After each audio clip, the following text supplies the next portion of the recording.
Puji Tuhan, haleluya, Tuhan Yesus baik.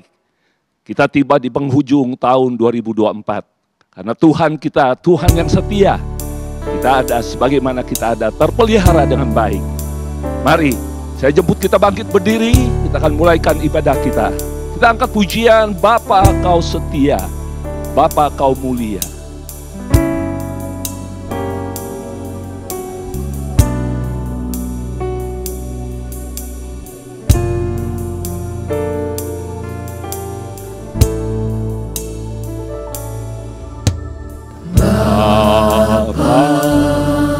Kau setia,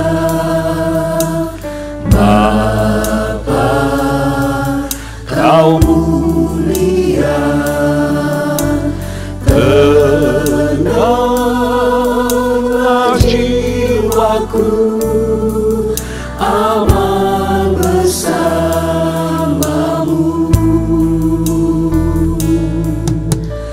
Lebih dari harta, Kaulah segalanya. Tenanglah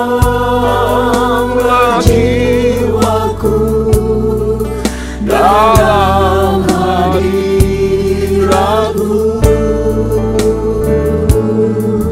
Kau tunjukkan kasih setiamu, Kau menyediakan yang ku perlu. Kau setia, Kau mulia, dulu, sekarang, dan selamanya. Kau tunjukkan kasih setiamu, Kau menyediakan yang ku perlu. Kau setia, Kau mulia, Bapa Kau setia. Bapa Kau setia, Bapa Kau mulia. Bapa Kau setia, Bapa Kau mulia, tenanglah jiwaku, aman bersamamu.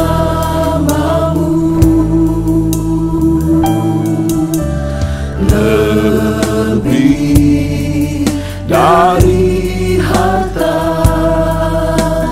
Kaulah segalanya.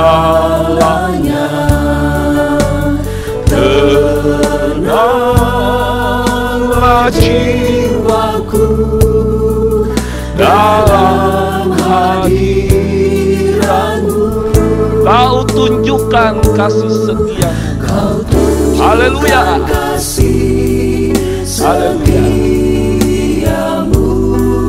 Kau menyediakan yang ku perlu. Engkau setia Tuhan, Engkau mulia, dulu, sekarang, dan sampai selamanya. Amin.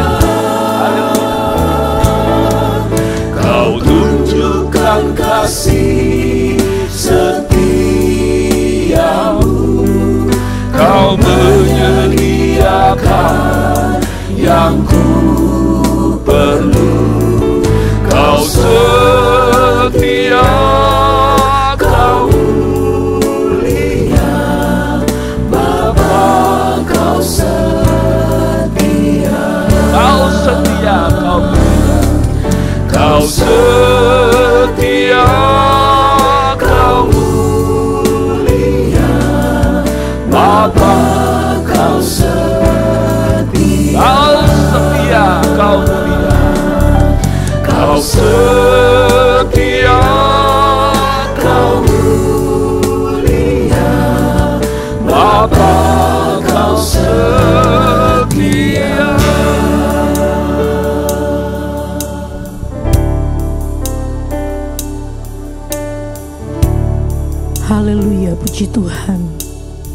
Kami bersyukur Tuhan buat kasih-Mu dalam hidup kami yang begitu besar sampai hari ini kami rasakan Bapa. Dan pada saat ini Tuhan, kami mau siapkan kehidupan kami, hati kami akan memuji Engkau, akan menyembah Engkau, akan meninggikan nama-Mu Tuhan. Biar Engkau hadir Tuhan, menjamah setiap hidup kami Tuhan, dan kami sama-sama merasakan hadirat-Mu Bapa. Kami akan mulaikan ibadah saat ini Tuhan, kiranya Engkau yang sertai dari awal sampai pertengahannya, dan sampai akhirnya Tuhan, biarlah kami sama-sama merasakan hadirat-Mu. Terima kasih banyak Tuhan Yesus, terima kasih banyak Bapa. Kami siap beribadah, mengucap syukur di dalam nama Tuhan Yesus Kristus. Haleluya, amin. Kita tetap tinggal berdiri, saudara-saudara. Kita mau memuji, membesarkan nama Tuhan. Dia yang sudah menolong kita, memelihara hidup kita. Dia yang begitu setia dengan kuasanya, dengan keajaibannya. Layaklah kita memuliakan Dia, meninggikan Dia. Allah yang maha besar itu. Mari kita angkat pujian, besarkan nama Tuhan. Besarkan nama Tuhan, pujilah Dia. Kemurahannya besar, tiada terbilang. Aku tak dapat balas besar kasih-Nya. Oh, besarkanlah nama-Nya. Tuhan yang ajaib, Tuhan yang ajaib, Tuhan yang kuasa, Tuhan yang menolong hidupku. Tuhan yang ajaib, Tuhan yang kuasa, jiwaku ditebus oleh-Nya. besarkan nama Tuhan. Besarkan nama Tuhan, pujilah Dia. Kemurahannya besar, oh tiada terbilang. Haleluya. Aku tak dapat balas Betapa besar kasih-Nya. Oh, besarkanlah nama-Nya. Tuhan yang ajaib, Tuhan yang ajaib, Tuhan yang kuasa, Tuhan yang menolong hidupku. Haleluya. Tuhan yang ajaib, Tuhan yang kuasa, jiwaku ditebus oleh Tuhan yang ajaib, Tuhan yang ajaib, Tuhan yang kuasa, Tuhan yang menolong hidupku. Tuhan yang ajaib, oh Tuhan yang kuasa, jiwaku ditebus oleh-Nya. Engkaulah Tuhan kami, Engkau Raja kami. Engkaulah Tuhan kami, Engkau Raja kami. Engkau layak dipuji, Engkau layak disembah. Haleluya. Di sorga, Engkaulah Tuhan kami, segala bangsa akan memuji. Yesuslah nama-Nya yang kekal dan mulia. Engkaulah Tuhan kami. Haleluya. Angkat hati kita, puji Dia, besarkan namanya. Haleluya. Layak dipuji, disembah. Dia layak kita puji, Dia layak kita sembah. Engkaulah Tuhan kami, segala bangsa akan memuji. Yesuslah nama-Nya yang kekal. Sekali lagi, Engkaulah Tuhan kami. Haleluya. Tuhan kami, Engkau Raja kami. layak dipuji, disembah di bumi, di sorga. Engkaulah Tuhan kami, segala bangsa akan memuji. Yesuslah namanya, yang kekal dan tiada ku ragu lagi, tiada ku ragu lagi, untuk mengikut-Mu Yesus. Tiada ku ragu lagi, untuk melayani-Mu. amin. Walau banyak rintangan dan badai pun menerpa, tiada ku ragu lagi, untuk selamanya. Yesus, Yesus, Yesus, haleluya, sahabatku, penolong dalam hidupku. Ku rindu semua orang mengenalmu. Engkau jalan kebenaran dan memberi hidup yang kekal bagi setiap orang yang percaya pada. Tiada ku ragu lagi, tiada ku ragu lagi, untuk mengikut-Mu Tuhan. Tiada ku ragu lagi, haleluya. Kami mau melayani-Mu. Walau banyak rintangan dan badai pun menerpa, tiada ku ragu lagi, haleluya, untuk selamanya. Yesus, Yesus, sahabatku, penolong dalam hidupku. Ku rindu semua orang mengenalmu. Engkau jalan kebenaran dan memberi hidup yang kekal bagi setiap orang yang percaya pada-Mu. Engkau jalan kebenaran, Engkau jalan kebenaran dan memberi hidup yang kekal bagi setiap orang yang percaya pada-Mu.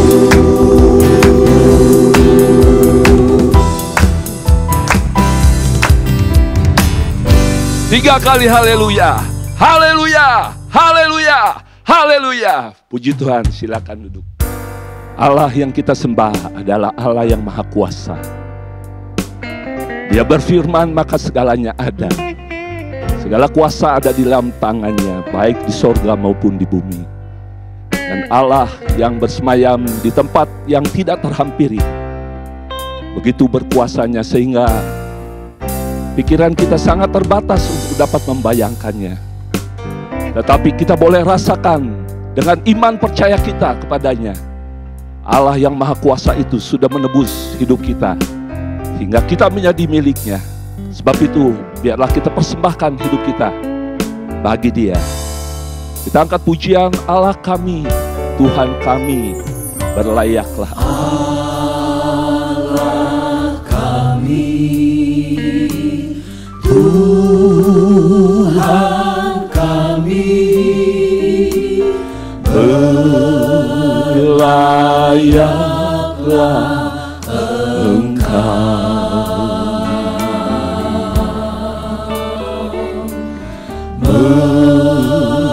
Memegang kemuliaan, hormat dan kuasa, Engkau yang jadikan segala sesuatu dengan kehendak-Mu.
Segala sesuatu adalah dari Dia, oleh Dia, bagi Dialah segala kemuliaan. Puji Tuhan, kita akan menerima berkat firman Tuhan. Mari kembali saya jemput kita bangkit berdiri bersama-sama. Kita siapkan hati kita menjadi tanah yang subur bagi firman Tuhan. Dan betapa bangganya kita memiliki Allah yang maha kuasa itu, yang begitu mengasihi hidup kita. Kita angkat pujian, Dialah yang maha tinggi. Dia Allah kita, Dia luar biasa. Haleluya.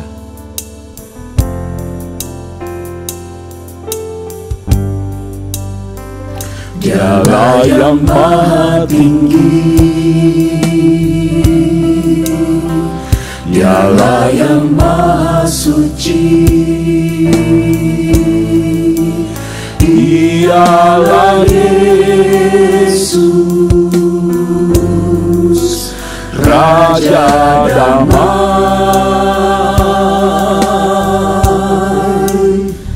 Dialah yang maha mulia, Dialah yang maha besar. Dialah Yesus, luar biasa. Kami bangga memiliki Allah. Kami bangga memiliki Allah seperti-Mu. Kami bahagia menjadi milik-Mu. Kami muliakan, kami tinggikan, kami agungkan nama-Mu Yesus. Kami bangga memiliki Allah seperti-Mu. Kami bahagia menjadi milik-Mu. Kami memuji, kami menyembah kepada-Mu Yesus. Dialah yang maha tinggi. Dialah yang maha tinggi. Dialah yang maha suci. Dialah Yesus, Raja damai. Yesus, Raja damai.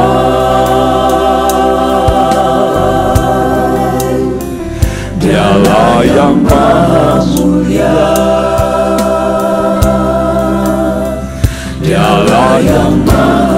besar. Dialah Yesus, luar biasa. Mari nyatakan, kami bangga memiliki Allah seperti Tuhan. Haleluya. Allah seperti-Mu. Kami bahagia menjadi milik-Mu. Kami muliakan, kami tinggikan, kami agungkan nama-Mu Yesus. Kami bangga memiliki Allah seperti-Mu. Kami bahagia menjadi milik-Mu. Kami memuji, kami menyembah kepada-Mu Yesus. Kami bangga. Kami bangga memiliki Haleluya. Allah seperti-Mu. Tiada yang seperti Engkau Tuhan. Kami bahagia menjadi milik-Mu Tuhan. Haleluya. Kami muliakan Engkau, kami tinggikan Engkau, kami agungkan Engkau Tuhan. Haleluya, haleluya. Kami bangga memiliki Allah seperti-Mu. Kami bahagia menjadi milik-Mu. Kami memuji, kami menyembah kepada-Mu. Kami memuji, kami menyembah kepada-Mu Yesus. Kami memuji, kami menyembah kepada-Mu Yesus.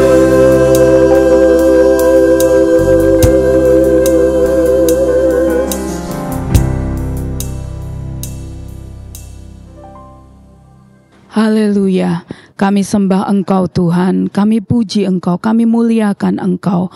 Engkau Allah yang besar. Terima kasih Tuhan, kami bersuka cita meninggikan dan memuliakan nama Tuhan. Saat ini kami rindu dikuatkan kembali dengan kebenaran firman-Mu. Bawa hidup kami untuk lebih mengenal akan Engkau melalui firman-Mu ya Tuhan. Dan tolonglah hidup kami supaya kami pun bukan hanya menjadi pendengar saja, tetapi kami mampu melakukan setiap kebenaran firman Tuhan, bukan dengan kekuatan kami sendiri, tetapi Roh Kudus-Mu yang menolong kehidupan kami ya Tuhan. Terima kasih Tuhan, terima kasih, terpujilah akan nama-Mu.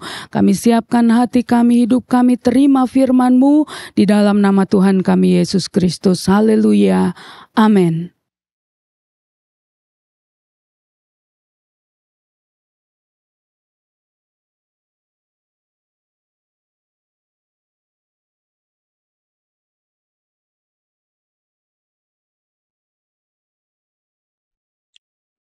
Haleluya.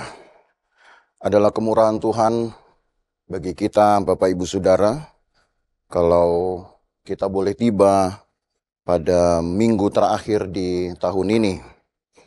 Dan saya ingin mengajak kita semua jemaat Tuhan untuk melihat satu tema di dalam Alkitab yang menjadi tema sepanjang masa, mengandung janji Tuhan tentu di dalamnya, baik janji di awal kehidupan sampai pada akhirnya, yaitu tentang Immanuel, Allah menyertai kita. Dalam Matius pasal 1 ayat yang ke-23, Matius 1 ayat yang ke-23, tertulis ayat-ayat demikian. Sesungguhnya anak darah itu akan mengandung dan melahirkan seorang anak laki-laki, dan mereka akan menamakan dia Immanuel. Inilah satu ayat yang saya katakan tadi mengandung janji sepanjang masa, walau ayat ini muncul berhubungan dengan kelahiran Yesus atau hari Natal, Tapi sebetulnya ayat ini berlaku untuk semua hari dalam 1 tahun hidup kita, dan berlaku untuk seluruh orang percaya dimanapun mereka berada, dan mungkin juga berlaku secara umum. Tentu ada bedanya, Bapak Ibu Saudara, penyertaan Tuhan bagi orang-orang percaya dengan penyertaan Tuhan secara umum. Dan itu sebabnya kita akan melihat dari ayat ini 3 hal yang cukup mendasar mengenai mengapa kata Immanuel ini atau Allah menyertai kita mengandung janji. Yang pertama, kita tentu akan melihat arti dari kata Immanuel atau penyertaan Allah itu. Yang kedua, kita akan melihat tentang maksud dan tujuan dari penyertaan Allah.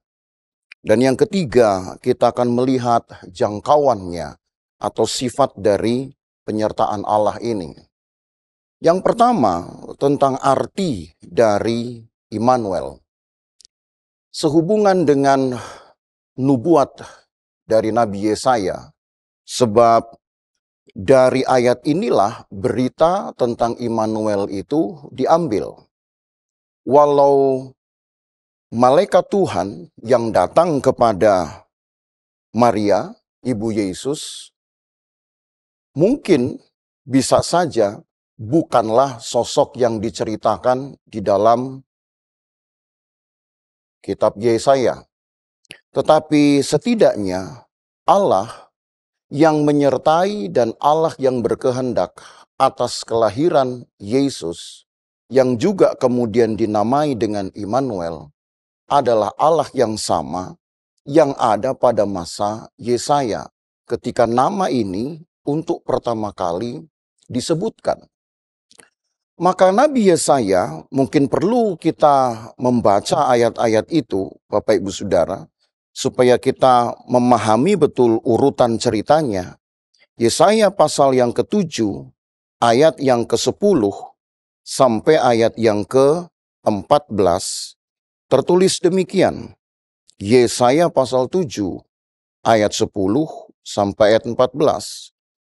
Tuhan melanjutkan firman-Nya kepada Ahaz, katanya, "Mintalah suatu pertanda dari Tuhan Allahmu, biarlah itu suatu dari dunia orang mati yang paling bawah, atau sesuatu dari tempat tertinggi yang di atas."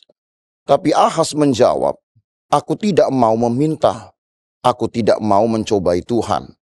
Lalu berkatalah Nabi Yesaya, "Baiklah, dengarkan hai keluarga Daud. Belum cukupkah kamu melelahkan orang sehingga kamu melelahkan Allahku juga? Sebab itu Tuhan sendirilah yang akan memberikan kepadamu suatu pertanda. Sesungguhnya seorang perempuan muda mengandung dan akan melahirkan seorang anak laki-laki, dan ia akan menamakan dia Immanuel."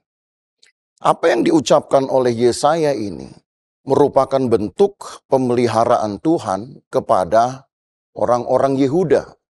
Secara khusus Ahaz, keluarga Ahaz, istana Raja Ahaz.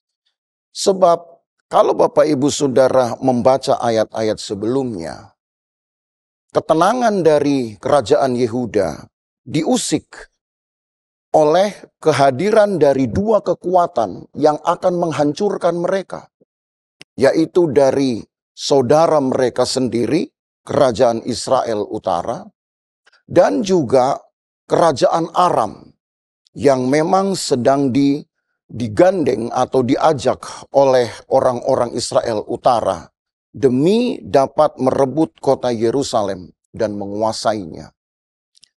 Maka ketika peperangan itu terjadi, dan dalam cerita peperangan itu sudah terjadi, namun atas ketentuan Tuhan, kekuatan-kekuatan ini tidak dapat mengalahkan Yerusalem, tidak dapat masuk bahkan ke Yerusalem. Maka Allah berkehendak mereka justru tinggal dan bermukim untuk waktu yang tidak disebutkan lamanya.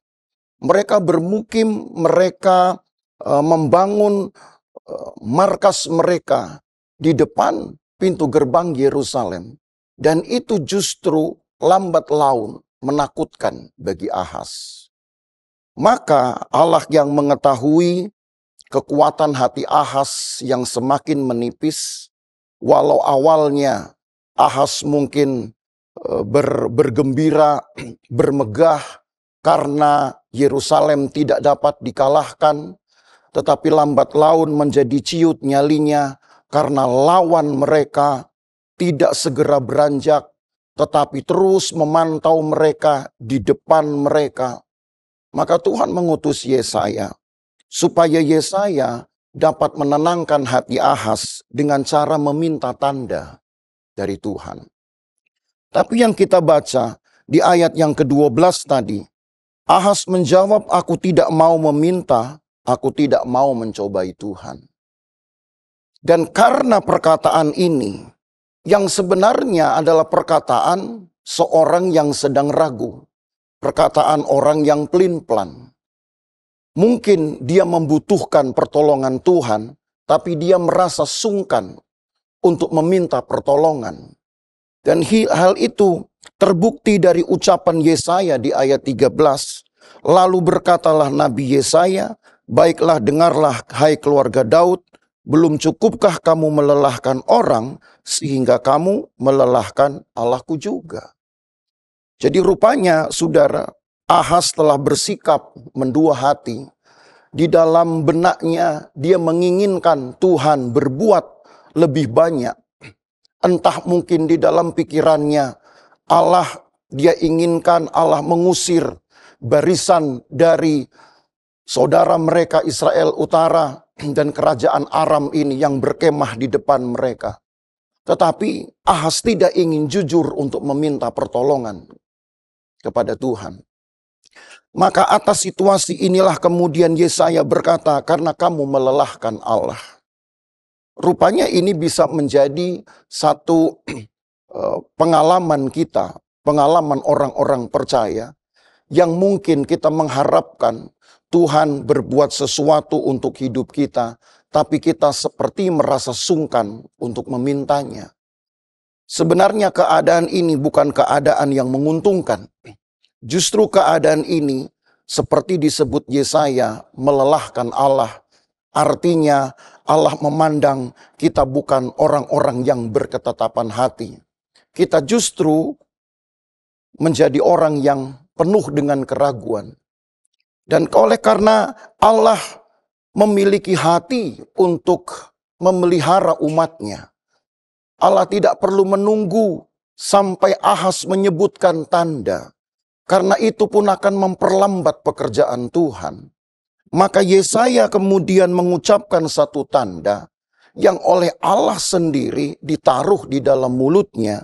Dan di ayat 14 itu diucapkanlah oleh Yesaya, "Tuhan sendiri yang akan memberikan kepadamu suatu pertanda. Sesungguhnya seorang perempuan muda mengandung dan akan melahirkan seorang anak laki-laki, dan ia akan menamakan dia Immanuel." Walau sebenarnya kondisi ini tidak harus kemudian ditunggu sampai kelahiran Yesus, karena tentu terlampau lama bagi orang-orang Yehuda untuk menikmati pembelaan Tuhan. Apa yang Yesaya ucapkan masih terlampau jauh dengan yang Matius tuliskan. Bedanya pun sekitar 7 abad atau 7,5 abad. Sehingga tidak mungkin penggenapan dari Yesaya pasal 7 ini harus menanti Yesus lahir. Karena di zaman Yesus lahir, kerajaan Ahaz pun sudah tidak ada. Tapi hal ini setidaknya saudara memberikan kita satu perenungan. Bahwa arti dari Immanuel itu adalah bahwa Allah bukan hanya sekedar menyertai atau memberi penjagaan, atau hanya sekedar mengawasi dari kejauhan. Tapi Allah juga bertindak untuk mengamankan umatnya. Jikalau Allah mengetahui ada satu tindakan, ada satu siasat dari orang-orang jahat, atau dari kejahatan yang akan mengganggu umat Tuhan, yang akan mengintimidasi umat Tuhan, Allah sudah lebih dahulu merancangkan perlindungan. Ini dulu yang pertama kita lihat arti dari Immanuel. Jadi Immanuel itu sendiri diucapkan oleh Allah sebagai satu bukti bahwa siapapun juga tidak boleh mengganggu umat Tuhan kalau Allah tidak izinkan.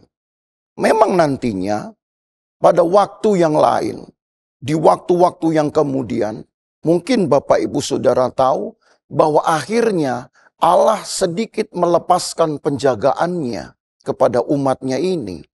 Yaitu ketika dia mengizinkan umatnya ini harus ditawan ke negeri orang. Harus menjadi pekerja lepas di negeri orang. Menjadi budak di negeri orang. Di dalam pembuangan. Tetapi lagi sekali saya katakan, kalau itu bukan karena kehendak Tuhan, maka hal itu tidak akan pernah terjadi. Nah, itulah yang kita dapati di dalam cerita ini. Walaupun musuh utama orang-orang Yehuda adalah saudara mereka sendiri, yaitu orang-orang dari suku Israel bagian utara. Tapi karena Allah mengasihi Yehuda, ada sejarahnya memang mengapa Allah lebih mengasihi Yehuda. Karena raja-raja Yehuda masih berpaut kepada Tuhan. Karena keluarga istana dari kerajaan Yehuda masih mengutamakan persekutuan dengan Tuhan. Maka Allah jagai hidup mereka. Allah jagai bangsa ini. Dan itulah buktinya Immanuel diperkenalkan sebagai satu bentuk perhatian Allah kepada umatnya. Lagi sekali, bukan hanya sekedar pengawasan dari jarak jauh. Bukan hanya sekedar penjagaan dari jarak jauh. Tapi sebuah tindakan mengamankan. Bahkan jika perlu, Allah akan menghalau musuh-musuh umatnya. Musuh-musuh dari miliknya sendiri. Dan itu dibuktikan di dalam Yesaya pasal 7.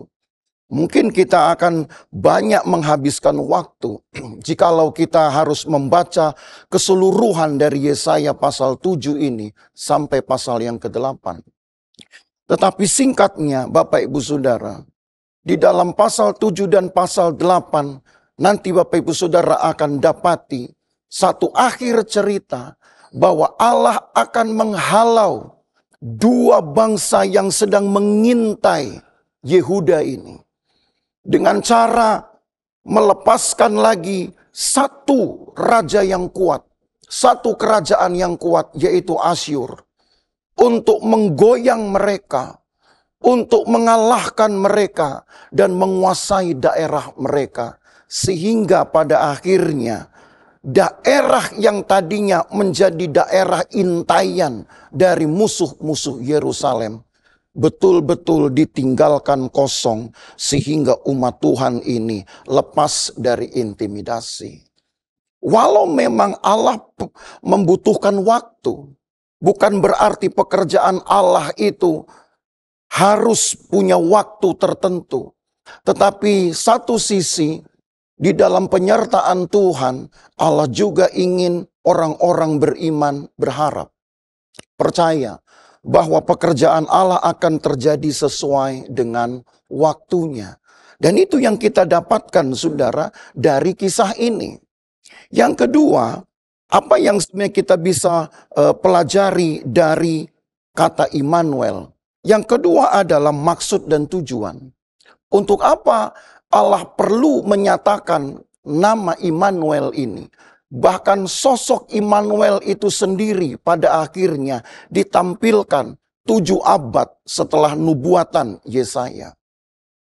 Supaya dunia tahu bahwa Allah berdaulat atas segala peristiwa di dalam hidup manusia. Supaya dunia juga tahu bahwa Allah itu mempunyai kekuasaan, mempunyai pengaruh atas dunia ciptaan dan semua yang ada di dalam dunia ciptaannya, termasuk manusia. Dan bahwa juga supaya Allah dapat memberikan konfirmasi kepada manusia itu sendiri tentang perannya peran di dalam dunia ciptaan, perannya di dalam manusia ciptaan, perannya di dalam kehidupan dan siklus kehidupan manusia ciptaan itu sendiri. Artinya Allah yang memulai, Allah yang akan mengakhiri. Allah yang berkehendak untuk menghidupkan, Allah yang berkehendak untuk menghabiskan atau mengakhirinya. Dan di dalam cerita Yesaya yang kemudian nanti kita tarik ke dalam kitab Matius, bahwa Allah ingin supaya seluruh dunia tahu, kalaupun umat Tuhan itu melakukan hal yang kurang pantas kepada Tuhan, dosa, siapa kita, saudara, sehingga kita seolah kebal dari dosa? Tidak ada yang kebal dari dosa. Bahkan umat Tuhan pun masih bisa berbuat dosa. Tetapi di dalam keadaan yang berdosa, Allah tidak serta-merta meninggalkan manusia. Allah tidak serta-merta menarik diri dari manusia. Itu sebabnya kenapa Yesus tetap lahir, sekalipun dunia penuh dengan dosa. Karena tema yang sama di dalam Yesaya pasal 7. Ketika umat Tuhan yaitu Yehuda juga sedang ada di dalam keadaan lemah hatinya. Dan mereka juga ada yang berbuat dosa, paling tidak berdosa di dalam hatinya. Ahaz sendiri pun juga sedang berdosa karena mempermainkan kesempatan Allah. Yesaya berkata, minta tanda, tapi Ahaz tidak melakukannya. Yesaya berkata, engkau sudah melelahkan Allah, tapi Yesaya juga tidak mengubah pendiriannya. Maka itu sudah dihitung sebagai satu dosa. Tetap Allah berkemurahan.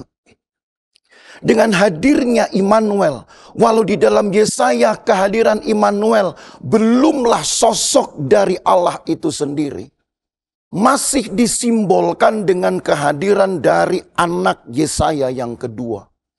Tapi itu satu pertanda dari Allah bahwa Allah memulai satu tindakan untuk mengubah situasi dari keadaan yang tidak menguntungkan bagi umat Tuhan menjadi keadaan yang menguntungkan bagi umat Tuhan. Mungkin kita perlu membaca lagi. Kalau tadi di dalam Yesaya pasal 7, saya ajak saudara sekarang ke Yesaya pasal 8 ayat 1 sampai ayat 4. Karena dari sinilah nanti tema tentang maksud dan tujuan dari Sang Immanuel itu akan ditegaskan.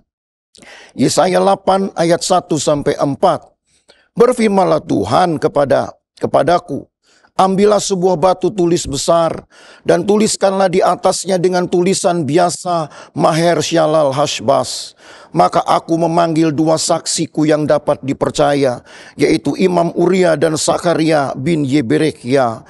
Kemudian aku menghampiri istriku yang mengandung dan melahirkan seorang anak laki-laki. Lalu berfirmanlah Tuhan kepadaku, namailah dia Maher Shalal Hashbaz. Sebab sebelum anak itu tahu memanggil bapa, ibu, maka kekayaan Damsyik dan jarahan Samaria akan diangkut di depan Raja Asyur. Tepat seperti yang tadi saya katakan, dua bangsa ini, yaitu Aram dengan ibu kota Damsyik, dan juga Israel Utara dengan ibu kota Samaria, betul-betul dihancurkan oleh Raja Asyur, yang Allah jadikan alat penghukuman untuk menghalau musuh-musuh umat Tuhan, musuh-musuh Yerusalem. Tetapi, dan ini yang perlu kita renungkan, tidak serta-merta kelakuan Ahaz yang sudah mempermainkan kesempatan Allah, kemurahan Allah, itu dibiarkan. Kelakuan Ahaz dan ketidakpercayaan Yehuda juga harus mendapatkan satu hukuman setimpal. Maka kalau kita lanjut dari ayat 5 sampai ayat yang ke-8, kita akan tahu jalan ceritanya. Ayat 5, Tuhan melanjutkan lagi firman-Nya kepadaku.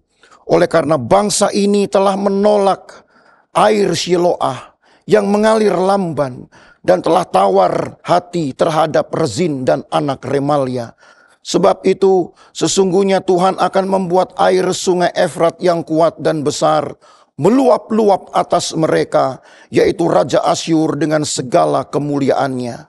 Air ini akan meluap melampaui segenap salurannya dan akan mengalir melampaui segenap tebingnya, serta menerobos masuk ke Yehuda ibarat banjir yang meluap-luap hingga sampai ke leher, dan sayap-sayapnya yang dikembangkan akan menutup seantero negerimu. Ya Immanuel. Siapa yang diteriakkan dengan kata ya Immanuel kalau bukan Allah sendiri? Tapi Allah ini yang tadi sudah menghalau Raja Aram dan Raja Israel Utara, sekarang tiba-tiba seolah sedang berperang untuk umatnya sendiri, yaitu Yehuda. Pertanyaannya mengapa? Karena tadi di pasal 7, saudara sudah ketahui bahwa Ahaz sudah menyia-nyiakan kemurahan Allah. Ahaz berlaku seolah dia tidak membutuhkan pertolongan Tuhan dengan meminta tanda. Tapi di dalam hatinya dia mungkin menginginkan Allah berbuat banyak. Maka atas perilaku inilah Allah perlu menghukum Yehuda. Lagi-lagi raja yang sama yang sudah mengusir dua musuh Yehuda, itu pun Allah izinkan untuk sedikit waktu memporak-porandakan Yehuda, memporak-porandakan Yerusalem. Tapi tujuannya berbeda, saudara. Kalau untuk dua bangsa tadi, yaitu Israel Utara dan Aram, Allah memporak-porandakan untuk menghukum, untuk membinasakan, untuk membalas kejahatan mereka. Tapi kepada umat Tuhan ini, kepada Yehuda, Allah hanya membangkitkan efek jera supaya mereka kembali kepada jalan Tuhan. Jadi ternyata di dalam kata Immanuel, penyertaan Tuhan tidak hanya sekedar memberikan yang menyenangkan atau yang nikmat-nikmat saja. Mungkin dalam bentuk yang lain, Allah menyertai hidup kita untuk dapat menyadarkan kita tentang apa arti berharap, apa arti menguatkan hati, apa arti ucapan doa yang sungguh-sungguh, karena doa orang benar besar kuasanya.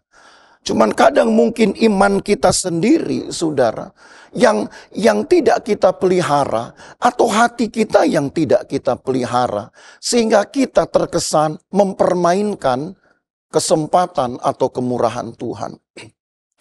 Jadi kalau sampai hari ini kita masih ada di penghujung tahun, di minggu terakhir tahun ini, apapun keadaan kita, mungkin kita pernah mengalami keadaan yang baik, tapi tahu-tahu kita mengalami keadaan yang kurang baik. Ingatlah bahwa umat Tuhan, Yehuda, pernah mengalami hal yang sama. Tapi lagi sekali bukan sebagai bentuk keterpisahan dengan Tuhan. Justru supaya umat Tuhan menyadari kekeliruannya, sehingga mereka pada akhirnya merubah hati dan mencari persekutuan dengan Tuhan. Inilah maksud dan tujuan dari penyertaan Allah itu. Sehingga Allah mampu membalikkan keadaan. Allah mampu mengubah jalannya situasi hidup. Jadi bukan berarti kalau umat Tuhan, kalau saudara dan saya mengalami hal yang menyakitkan, itu berarti Tuhan tidak pelihara. Bisa saja Tuhan sedang pelihara kita dari ketamakan. Bisa saja Tuhan pelihara kita dari keadaan ragu. Bisa saja Tuhan pelihara kita dari kesombongan. Musuh-musuh yang sebenarnya tidak kita lihat, tapi yang nanti dampaknya dapat berakibat fatal bagi hubungan kita dengan Tuhan. Mungkin kita kurang dekat dengan Tuhan. Mungkin kita kurang bersyukur kepada Tuhan sepanjang tahun ini. Sehingga Allah izinkan hal yang tidak menyenangkan terjadi. Tapi ingatlah, itu adalah bentuk dari penyertaan Tuhan, dari Immanuel. Karena itulah maksud dan tujuan dari Immanuel itu diperkenalkan. Dan yang ketiga, jangkauan atau sifat dari penyertaan Allah ini sendiri. Apa yang kita pelajari saudara dari hadirnya Immanuel? Sama seperti Yesaya, nama Immanuel itu disebutkan oleh Allah sendiri. Yesaya disuruh menulis nama itu untuk nanti diberikan kepada nama dari anaknya yang kedua. Walaupun nama anak yang kedua pun sudah disebutkan namanya Maher-shalal-Hash-baz. Tetapi maksudnya bahwa bukti dari Sang Immanuel bertindak itu ditandai dengan lahirnya anak kedua Yesaya. Maher-shalal-Hash-baz mungkin nama yang tidak umum. Nama yang hampir tidak ada mungkin di dunia ini. Dan hanya ada di dalam Alkitab. Itu pun hanya ada satu kali di dalam Yesaya pasal 8. Tapi arti kata Maher-shalal-Hash-baz artinya bahwa Allah merampas dengan cepat. Allah menjarah dengan cepat. Orang-orang yang mencoba untuk menghancurkan umat Tuhan, Allah yang akan ganti merampasnya dengan cepat. Supaya umat Tuhan ada di dalam keadaan aman dan tentram. Immanuel dalam perjanjian lama ditandai dengan lahirnya anak Yesaya yang menandai bahwa Allah akan merampas semua yang menjadi kemegahan dari orang-orang yang tidak takut akan Tuhan. Allah akan rampas itu. Kemegahan yang mungkin bisa merebut Tuhan di dalam hati seseorang pun Allah akan rampas itu. Supaya hanya Allah yang bertakhta di dalam hati seseorang, apalagi orang percaya. 7 abad kemudian, di dalam zaman Yesus, Immanuel sekali lagi ditegaskan dengan ditandai oleh lahirnya Yesus, Sang Juru Selamat. Memang tidak ada lagi kata rampasan, tetapi kata Yesus Sang Juru Selamat menjamin bahwa Allah masih bertindak sama seperti 7 abad yang lalu. Allah yang merampas kemegahan dari orang-orang yang mau merampas Tuhan dalam hidupnya. Allah rampas kembali. Sekarang di zaman Yesus, Allah akan menangkap orang-orang percaya supaya dihilangkan atau paling tidak dijauhkan dari dosanya. Dirampaslah hidupnya kembali supaya jangan dosa merampasnya. Dan itulah menandakan Bapak Ibu Saudara jangkauan dari Immanuel, penyertaan Tuhan atas hidup kita. Jadi bersyukurlah Bapak Ibu Saudara ketika kita ada dalam keadaan yang lemah, ketika kita ada dalam keadaan yang berdosa, asal jangan dosa itu kemudian direncanakan. Asal jangan kemudian dosa itu dihidupi. Maka Allah membuktikan dirinya sekali lagi untuk memberi kesempatan kepada manusia berdosa hidup. Menikmati hidup. Dan betul-betul menikmatinya itu dengan aman dan tentram. Tanpa ada intimidasi dari siapapun. Termasuk intimidasi dari orang-orang yang suka memegahkan dirinya. Maka jangan sampai kita sendiri yang nantinya memegahkan diri. Sebab kalau kita memegahkan diri, artinya kita merampas tempat Tuhan dalam hidup kita. Allah yang akan berbalik, yang akan merampas hidup kita. Dan merampas semua kemegahan kita. Kiranya Tuhan menolong kita, Bapak Ibu Saudara. Supaya di dalam menjalani tahun-tahun yang baru nanti. Pengalaman-pengalaman sepanjang tahun ini akan mencelikkan mata kita, terutama mencelikkan mata rohani kita, bahwa Allah Immanuel sebenarnya sudah ada 7 abad sebelum Yesus lahir. Jauh lebih lama bahkan dari masa Yesus sendiri. Dan Immanuel itu pun masih ada sampai hari ini. Penyertaan yang pernah dia buktikan 7 abad sebelum Yesus lahir akan sama bentuknya sampai pada hari ini. Apapun keadaan Bapak Ibu Saudara. Kalau kita ada dalam keadaan lemah karena kesalahan kita sendiri. tetap mengucap syukur. Allah Immanuel sedang membalikkan situasi supaya kita mendekat kepada Tuhan, bersekutu kepada Tuhan, dan kita mengalami kemegahan Tuhan. Tuhan menolong kita. Untuk menyertai doa kita, doa bagi firman Tuhan supaya bekerja dalam hidup kita, dan doa penyertaan Tuhan atas hidup kita untuk hari-hari ke depan kita. Saya mengajak Bapak Ibu Saudara menyanyikan sebuah pujian. Sekalipun ku berjalan dalam lembah kelam,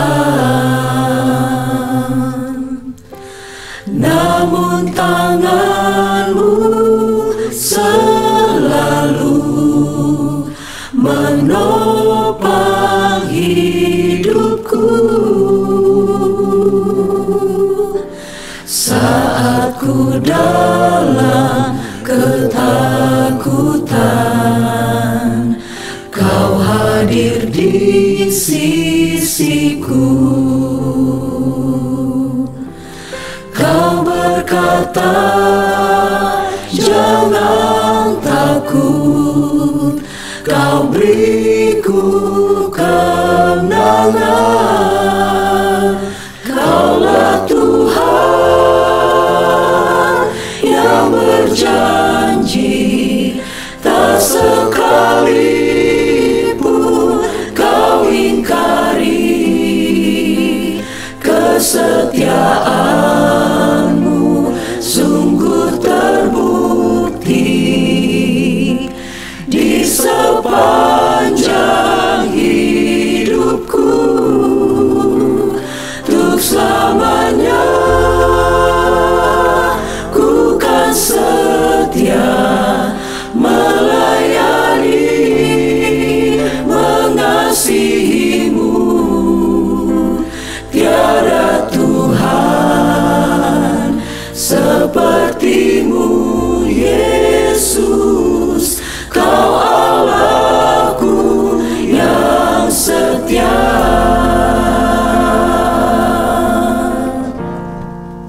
Sekalipun ku berjalan, sekalipun ku berjalan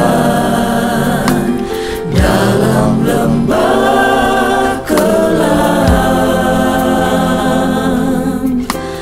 namun tangan-Mu selalu menopang hidupku. Saat ku dalam ketakutan, Kau hadir di sisiku.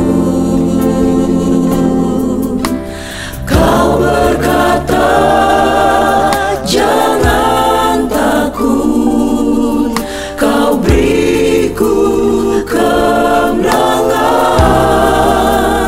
Kaulah Tuhan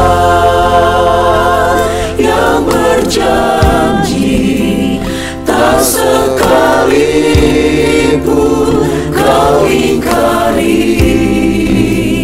Kesetiaan-Mu sungguh terbukti di sepanjang hidupku. Untuk selamanya ku kan setia melayani, mengasihi-Mu. Tiada Tuhan seperti-Mu, Yesus. Kau Allahku yang setia.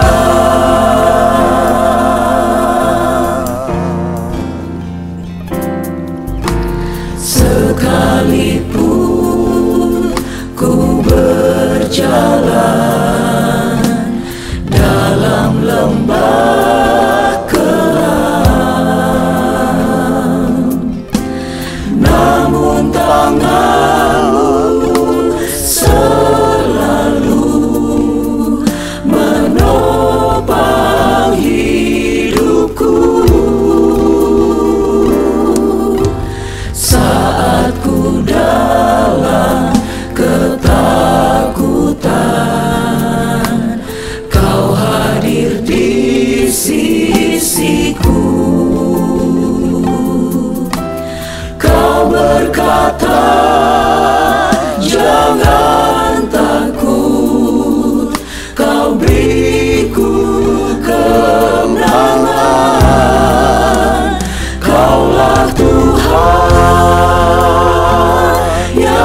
berjanji, tak sekalipun kau ingkari. Kesetiaanmu sungguh terbukti di sepanjang hidupku. Untuk selamanya ku kan setia melayani, mengasihimu. Tiada Tuhan sepertimu, Yesus. Kau Allahku yang setia.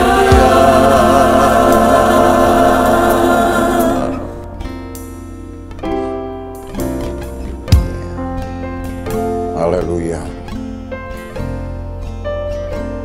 Haleluya. Yesus, Yesus. Haleluya. Haleluya. Haleluya. Haleluya. Haleluya.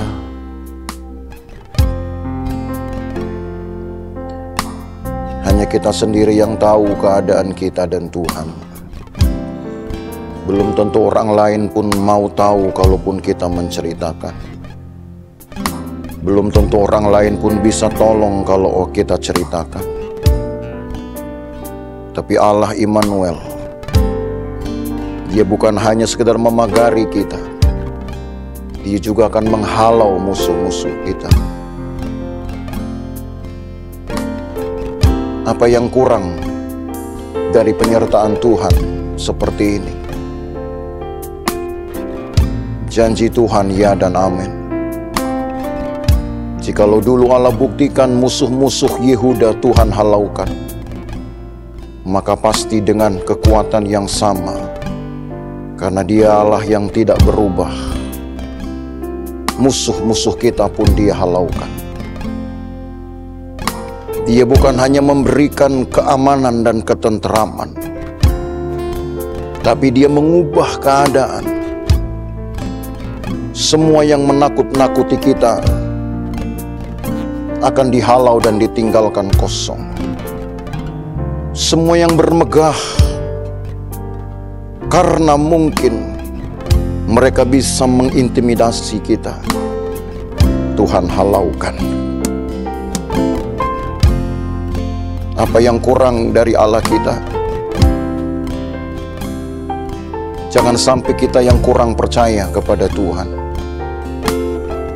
Jangan sampai kita yang kurang menetapkan hati kita di hadapan Tuhan. Haleluya. Haleluya. Haleluya. Haleluya.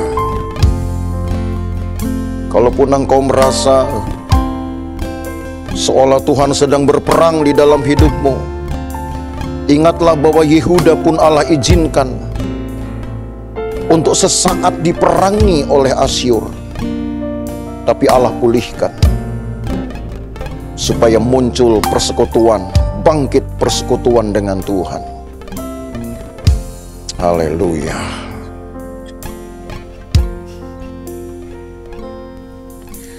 Tiada pernah ku ragukan kasih setiamu ya Tuhan. Setiap waktu dalam hidupku tak pernah kau tinggalkan. Meski langit tampak suram, awan gelap pun menghadang, hadapi badai, lewati gelombang, tak pernah kau tinggalkan. diriku.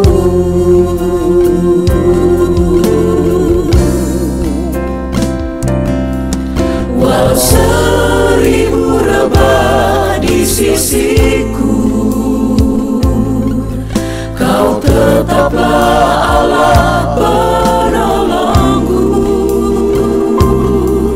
Walau 10.000 rebah di kananku, takkan ku goyah, sebab Yesus sertaku. Walau 1000 rebah di sisiku, Kau tetaplah Allah penolongku. Walau 10.000 rebah di kananku, takkan ku goyah, sebab Yesus sertaku. Takkan ku goyah, sebab Yesus sertaku. Takkan ku goyah, sebab Yesus sertaku.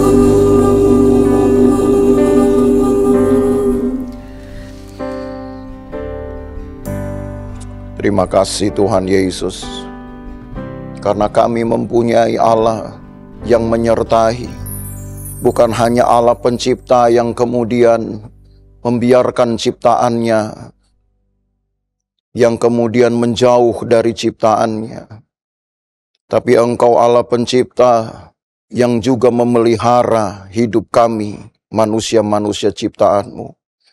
Ketika umat-Mu berdosa, Tuhan pulihkan, Tuhan ubah, Tuhan baharui perjanjian, Tuhan membaharui hati, sehingga muncul kembali gairah untuk takut akan Tuhan.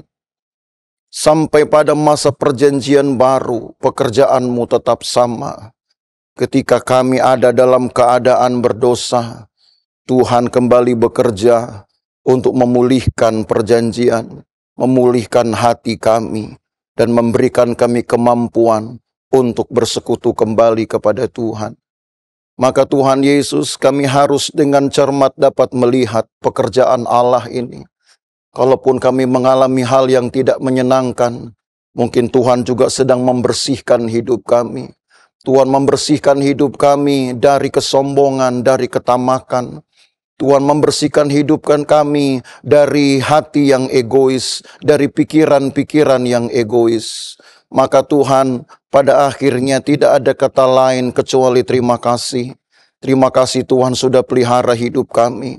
Terima kasih Tuhan sudah izinkan kami mengalami pengalaman-pengalaman yang luar biasa, pengalaman menyenangkan, termasuk juga tidak menyenangkan, tapi semua adalah pengalaman luar biasa, pengalaman kebaikan Tuhan. Terima kasih kalau kami juga dapat berdiri sampai pada minggu terakhir di tahun ini. Karena pemeliharaan Tuhan hal itu terjadi. Maka biarlah kami belajar. Sepanjang tahun ini ya Tuhan, kami mungkin sudah banyak mengalami pertolongan Tuhan, kesaksian, jatuh bangun, bahkan keadaan menguntungkan tidak menguntungkan, keadaan sakit maupun sehat, keadaan yang berkekurangan maupun berkelimpahan, Tuhan izinkan kami alami, supaya di hari-hari ke depan kami semakin kuat untuk berharap kepada Tuhan, karena Allah kami selalu tersedia, menyediakan diri, menyediakan kuasa, supaya ketika kami membutuhkannya, kami hanya meminta. Tidak seperti Ahas yang pelin-pelan. Kami tahu kami punya Tuhan yang selalu menyiapkan diri dan menyediakan diri untuk menolong. Kami dengan percaya, kami dengan iman kami hanya meminta. Sama seperti firman-Mu sendiri berkata, mintalah maka akan diberikan kepadamu. Dan bahwa doa orang benar itu besar kuasanya. Terima kasih banyak Tuhan Yesus. tahun-tahun, hari-hari yang Tuhan sudah berikan kepada kami dengan segala ceritanya, entah menyenangkan atau tidak menyenangkan, hanya membuktikan satu hal, bahwa Tuhan itu baik, bahwa Tuhan itu ada untuk kami, bahwa Tuhan masih hidup dan akan terus hidup. Di dalam hati kami akan terus hidup. Seumur hidup kami di Engkau tetap akan hidup, dan Engkau akan memberikan kami kehidupan yang mungkin melampaui dari yang bisa kami bayangkan. Terima kasih banyak Tuhan Yesus. Kami sudah terima firman-Mu, dan berkat dari firman-Mu ini kiranya akan terus menetap sampai berbuah-buah kepada jemaat Tuhan di mana saja. Terima kasih banyak Tuhan Yesus. Maka Bapak Ibu Saudara sekalian, kita kembali ke tempat masing-masing dengan menerima berkat dari Allah Bapa, kasih sayang dalam persekutuan dengan anaknya Yesus Kristus, dan penyertaan Roh Kudus memelihara hidup kita dari hari ini sampai selama-lamanya. Dan berkat ini kita terima di dalam nama Tuhan Yesus Kristus, dan kita yang percaya berkata, amin. Selamat hari Minggu.